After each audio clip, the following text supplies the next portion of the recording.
Hi, I'm Carrie Sparling. I'm here as CWD's editorial director, and I am very excited to be sitting down with Mike and Ginger. I don't know where everybody is on my screen, but they're here with me on a Zoom call. It's almost like being in the same room, and I am very excited to be talking about their new book, When I Go Low.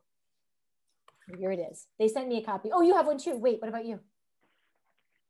Guys, we're done. That's all we needed. It's over.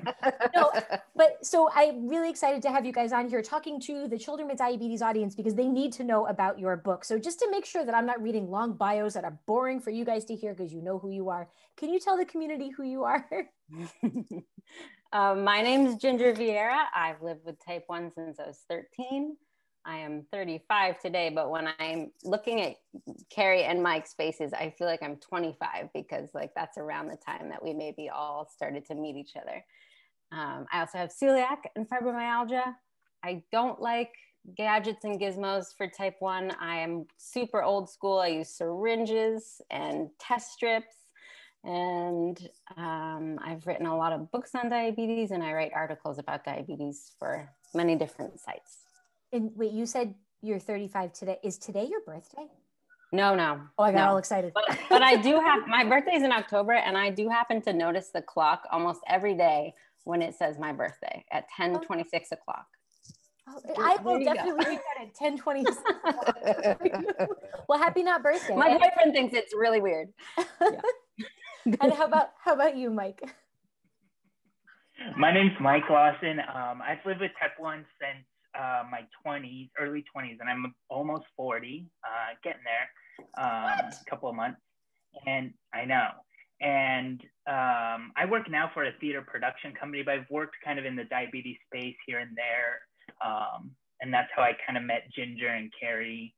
And like Ginger said, it totally brings me back to be talking to you guys because it feels super familiar. We just hopped on and started joking right away. So yeah, I'm glad to see you guys. And also I think it's really interesting that we have 3 adults who are living with diabetes on this call. A lot of times we're talking to parents of kids with diabetes. Sometimes we're talking to newly diagnosed families, across the board, but to have 3 adults who are like comparing notes on diabetes stuff, I'm very into that. And I'm definitely the oldest person on this call, and I've had type 1 for as long as you've been alive, Ginger. Yeah. That feels creepy to say. So you guys have been in this space for a long time having diabetes, and you've also been working in this, I don't know, how do I even want to describe it, the industry of diabetes, so to speak.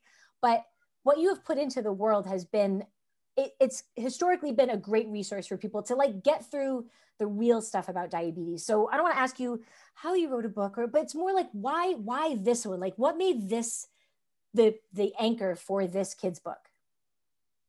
A couple of things combined. Long before we thought about this book, Mike came up with a book that you will notice has the very same artistic beauty. And it's about type 1 and about the stuff in our bags that we carry everywhere with us, right? And then I think that was like at least a year before we started talking about this book, right, Mike? I write books about how to live with type 1 diabetes, but they're usually for adults. And I think that like the most courageous people with type 1 are the little kids that are like doing what you and I do, but we're adults, like when they're poking their fingers, and it's just incredible that they have to deal with that. And then add low blood sugars on top of that. I know low blood sugars are scary and really annoying for me as an old lady. So like, I can't imagine what they feel like for a little kid who can't always put to words. Like they're not like, oh, my tongue is feeling numb. That must mean I'm starting to go low. Like I have 2 little children. They are like off thinking about unicorns and how this princess is going to attack that dinosaur, like they're not thinking about the weird symptoms that are like subtle that lead up to low blood sugars. I would say the same thing. I think that the first book that I did, I dedicated to parents of children with diabetes because I can't imagine how they do it. I think that it's such a hard job, and I have trouble finding the words to talk about diabetes and kind of explain what I'm going through to people. So I'm just imagining a child and a parent trying to sort of create a conversation about that. So when Ginger had this idea about let's kind of have a book where a character kind of struggles to articulate what it feels like to go low and then meets people that help him do that. I thought that was a great idea, and I'm really happy that I was part of that. Well, and just to set the baseline here, so Ginger, you are the writer, and Mike, you are the illustrator of When I Go Low. Yeah, that's right. Okay. I like words, and Mike is an incredible artist, and we've teamed up before for really silly YouTube videos, and now it's been like years since we got to team up on something, so it's been fun.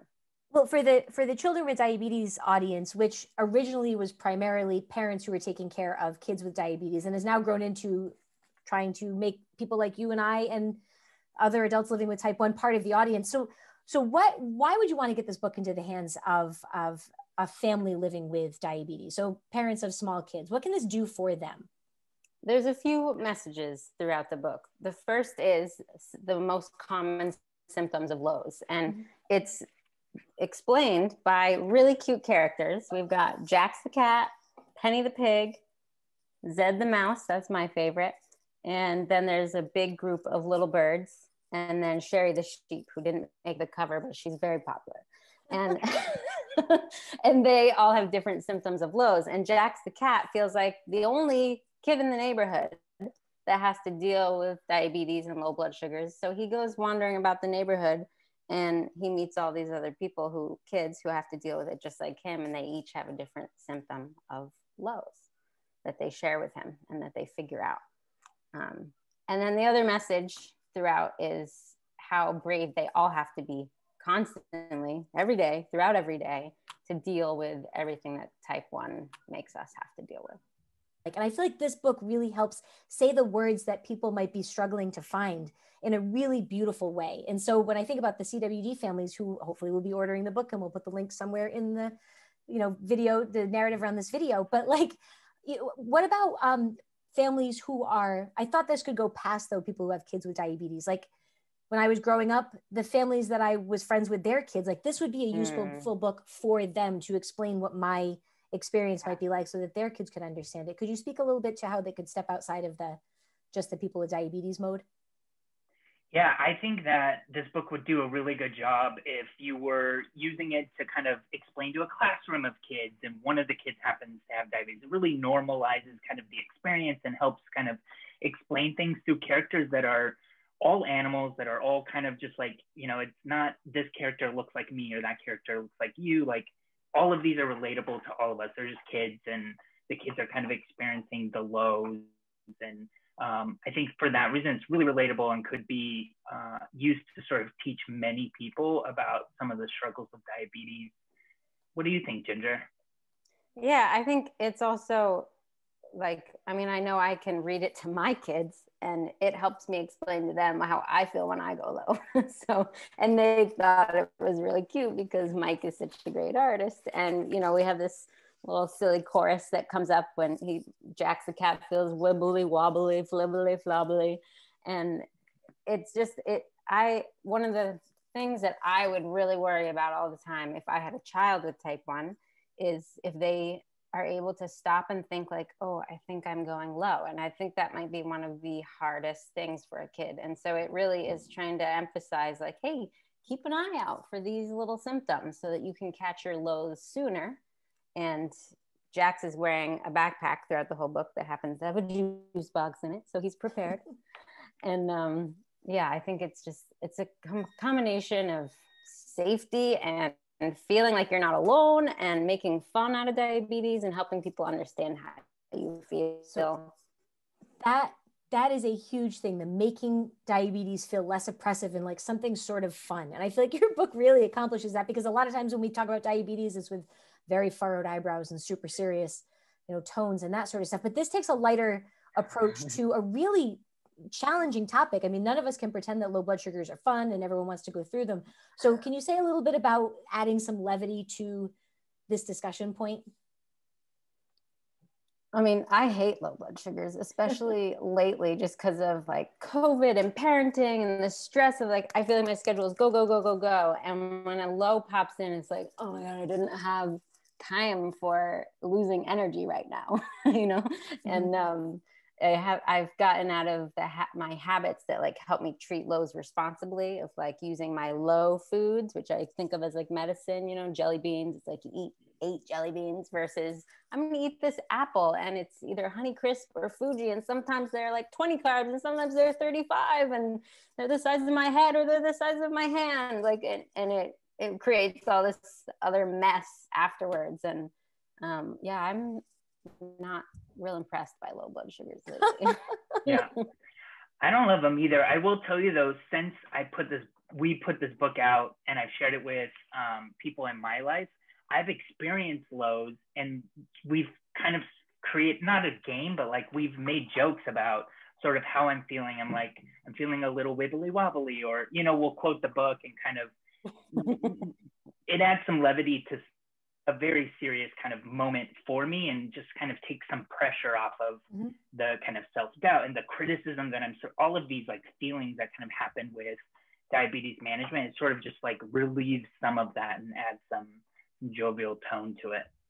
Yeah, and I find it's easier to explain a serious topic when people can lighten up a little bit about it, even though it doesn't make the topic any less important and serious, but it makes it like easier for people, especially outside of the diabetes bubble, to really digest. So again, going back to people who are working at diabetes camps or school nurses, or even just, I don't want to say like families who are completely unaffected, but to have a book like this in anybody's kids' library opens their eyes to life outside of just the bubble that they're used to, you know, brings a little diabetes into their home, even when it's not already there. And I think that's very powerful on its own. So do you guys have a favorite character? Or is that the mouse? You do? Okay, mouse is my favorite character because he's so tiny, but he looks so powerful. Well, that's Sherry the sheep. Actually, you got it wrong. It's Sherry. So what is it about Sherry that just works for you? She's just really fabulous. How cute is he? I think Sherry needs her own book, actually. Sherry, she's just like, she's very fabulous. And to me, Zed is like, he's tiny but powerful. And he's just like, he's just so cute. Mike is such a good artist. The pictures are so cute. And we did do a read aloud with my kids on the couch of the book, and it's on my YouTube channel. And Mike edited it, and it's really cute. And you can see the book via video. Yeah. So like I had written the words for the book long before figuring out, and it was completely different animals too. It was all underwater because at first I thought I was going to have to illustrate it. And I was like, what can I draw sort of consistently? And I know I like drawing an octopus and jellyfish. And I was like, all right, these have got to be underwater type ones. But then I realized that was not a great plan. And Mike thankfully came on board. I love that. My sharks are scary. Your sharks are scary? So I was like, we can't do sharks because they're too scary. And I was like, do they have to be underwater? That's the stuff I love about the creative process, where you're like, listen, they had to be these kinds of animals because I can't draw hands, or I can't draw, like that really speaks to me. So. He did try a few sharks. I'm talking to my therapist. I'm like, I'm just hoping she's allowing me to do a cat drawing. Such a weird thing to like negotiate, but we did. Ginger, as the writer, what was that like for you to open the book for the first time and see this all coming together in that way? It was so fun. I think the most satisfying part of it was when I read it to my kids, again, who don't have diabetes, and they were so engaged, you know. And when I started the singing part, they're like, and they're chuckling, and they're, you know, they love characters. And yeah, I mean, it's so beautiful. Look what he created. It's like, yeah, it's really fun. And at the same time, I think it can really help keep kids safer. Mike. That was super satisfying for me too, to see your kids react to the book. Like I a lot of times I'll see like still photos maybe online of people kind of holding something I created, but you were actually like engaging with it, and they were kind of giggling, and oh God, that was good. And it's on YouTube, you guys. Yeah, we'll definitely link to that video for sure. We got a couple pictures of parents that had ordered it for their kids, and even when they're on like kind of the older end of the age spectrum that you think it might be for, like 7, 8, 5, 9 years old, they still were just, yeah, right. And Chris is reading this to you at bedtime now, Carrie. Thanks, Chris. But they still, you could tell they were just so glad to have a book that was like about them, you know? Right. Yeah. No, that's for them. And so you guys have had this out, you know, it was published when, 2 months ago, 3 months ago? Start of the year. So okay. January, yeah. And so you've gotten some feedback from people who have read it. Has there been a review or someone's response that just is really stuck in your heart or your pancreas or anywhere useful? My pancreas is not useful. I've got imposter syndrome. So like there was one piece of criticism I got from a little girl named Hazel, and she told us that a cat would never be friends with a mouse. I forgot about that. Did that really stick with you? And what about you, Ginger? Like, why didn't I think of that? We got going back to the sharks. Yeah, there were 2 little girls that sent us pictures of them holding the book, and they just looked so happy to have a book that was about their world. Mm-hmm. So, yeah. And so specifically for the CWD audience, how do you want these folks to feel when they are done reading When I Go Low? A little more prepared on like, what does a low feel like? And having words to tell mom and dad, hey, I think I'm going low. Mm-hmm. Juice box in their backpack or something, right? And a little less alone, because diabetes is a lot of work and you don't run into people every day who have to deal with it the way you do. Diabetes is really hard to do alone. I've learned that, and I've found great friends like Ginger and Carrie that, you know, have helped me in many ways. And I think that this book kind of, you have friends. Now you have Jax, you have Zed the mouse, you have Sherry the sheep, and these people will help you just like my Ginger and my Carrie have helped me. So I hope that people feel less alone after they read this. That's awesome. And I really want parents to know too that, like, especially parents who don't have type 1, that like even simply knowing, for example, Mike and Carrie, and being able to be like, oh, look what the CGM did to my arm, you know, it doesn't need to be like that I'm learning from you or that we're sharing tips. It's just like connecting with someone else who knows the burden. And I think that's so important for kids. So in addition to buying the book, send your kids to diabetes camp, find groups of other kids. Like, there's nothing more powerful than realizing you're not the only kid that has to deal with type 1. Yeah. I think that message of informing people and inspiring them, and also showing them that there's a community out there for them. Even if this is their first interaction with that community, they know that they're not alone. I think that is just the right move and the right sentiment. So I think this is a powerful tool. And so for people who may not know who you are, how can they best find first the book and then like the other projects that you guys have put out there into the diabetes universe? The book's available on Amazon, so you can type in When I Go Low. It's in pretty much all the Amazon marketplaces, so whatever country, and you could probably find it in your Amazon. We also have a website, which is diabetesdoodles.com, and there you can find some supplemental stuff, like some PDFs you could download, some activity sheets for kids that are, you know, all free, and just take a look around there. And then Ginger, tell them where you are on the web. I'm on YouTube, and if you find me on LinkedIn, you can find almost anything I've ever written. I know LinkedIn's not the popular spot, but it's like my personal resume. And my other books are on Amazon as well, and Diabetes Mind, T1D Exchange, Diet Thrive. I like to hop all over the place. Everywhere. Yeah. Well, thank you both for writing it, and we'll make sure that we have links to the book and where they can purchase it and where they can find you guys. And I'm just glad that you guys were able to join us for a couple of minutes here at CWD. So thank you both for being here, and thank you guys at home for joining us.